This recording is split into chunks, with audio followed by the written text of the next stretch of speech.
IPW बे संगठनखौ आंथ' दासो खोनादों।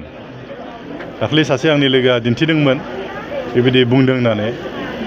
आरो माला जन्म जानाय बहानि बिथांमोना जों रावबो मिथिया। निस्सय नोंथांमोनाबो मिथिया। आं खोनाफेराखै आरो आंथ' बेक्तिगत भाबे आंनो बिबान होबावनांगौ होननानै आं रावखौबो खावलायाखै आंनि थाखाय बुंनांगौ होननानै आरो बुंनायबो नङा आङो।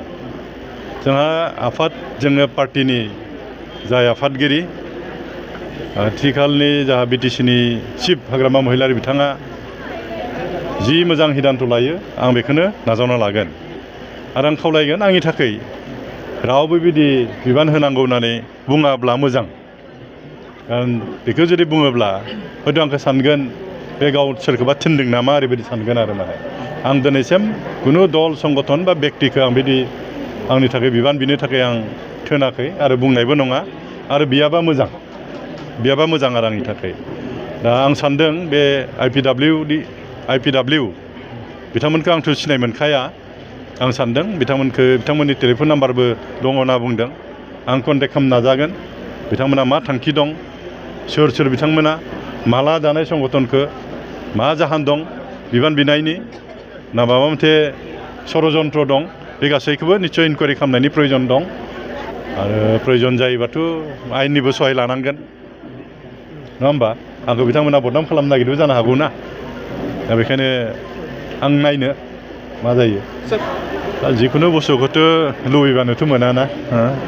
जोंहा पार्टिनि हाइकामाना आं दहायनो बुंखादों जि हिदान्त लागोन जों बेखौनो नाजावनांगोन। पार्टिया सोरखो बबे बिबानाव दोनगोन बेखौ जोंनि हाइकामाना हिदान्त लागोन। हयथ' जों हाग्रामा महिलारि बिथाङा आंखौ बिटिसिआव दोननायखौ थानायखौनो लुबैदों आरो बेखायनो हयथ' मन्थ्रि होआखै। आंहा बेयाव जेबो आफसुस गैया आरो आफसुस खालामनायबो नङा इयुनावबो। आङो जेरैखि जाया दायित्व मोनोब्ला आं दायित्व लानानै आं खामानि मावगोन। जोंहा रायजो राजानि खामानि जानांगौ, बिटिसिआ जौगानांगौ। अकल मन्थ्रि मोनबासो जे बिराद माबा मोनसे खामानि मावनो हागोन आंथ' बेखौ साना आरो माने। जोंहा मुल माबायानो जाहैबाय जोंहा बिटिसिखौ जौगाहोथारनांगोन। बिटिसिनि रायजो राजाफ्रा सुबिदाखौ मोननांगोन। बेखायनो बिटिसिआव थानाबो जों गोबां जौगानाय खामानि मावनो हायो, जोंनि समाजनि मोजां खामानि मावनो हायो। बेखायनो हयथ' हाग्रामा महिलारि बिथाङा आंखौ बिटिसिआव थानायखौनो हयथ' लुबैदों आरो बेखायनो मन्थ्रि पदखौ होआखै आरो।